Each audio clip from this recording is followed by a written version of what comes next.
A time when flesh and bone alligators made San Jacinto Plaza an oasis in downtown El Paso, and a gator that allowed a group of UTEP students to make their mark on campus is in tonight's special assignment.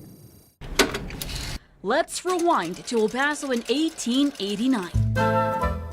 In 1889, San Jacinto Plaza was relatively new in El Paso. Right in the center of a new town square, a man-made pond appeared in the Chihuahuan desert. Yeah, perfect.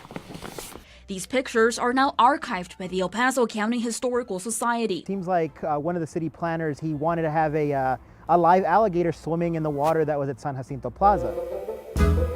As time went by, Diaz says more alligators kept arriving in pairs. The reptiles were an attraction for about 80 years. There was a pair named Chama and Zal in the 60s after, the Chamizal. He says there was Jack and Jill. And people certainly loved to go and see them. Then there was Oscar and a prank that lives on to this day on the UTEP campus. The 1952 Great Alligator Caper.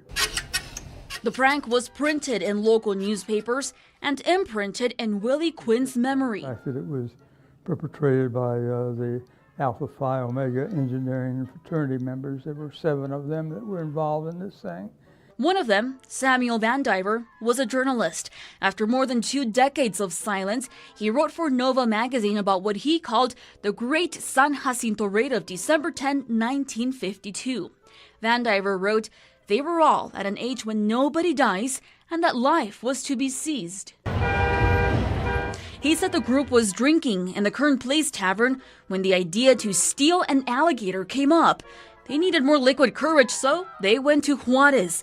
They returned to a silent night in San Jacinto Plaza. And they did a little persuasion of the guard that was on duty down there, or distraction of the guard, I guess I should say.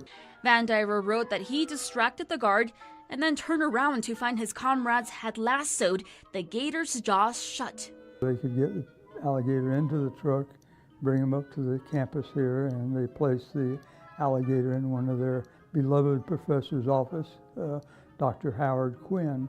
The following morning, there he was in the geology building. And he started thrashing around and sort of raised a little bit of havoc with Doc Quinn's books and his desk and everything. An alligator, the El Paso Herald later reported, was named Oscar. It's reported Oscar weighed close to 400 pounds. He was almost 60 years old. City Parks Department lassoed him again and took him back to San Jacinto. We thought at that time, and we still think, that it was innocent fun. The gator became a staple not only in the city of El Paso, but also at UTEP. Now there's a gator camp, a program that encourages students to get involved on campus, but of course, without breaking the law. The Lagartos are one of those unique things in El Paso that people always remember. Watching these alligators, there's something in the memory that evokes a very special time of togetherness and being in a very special place as well.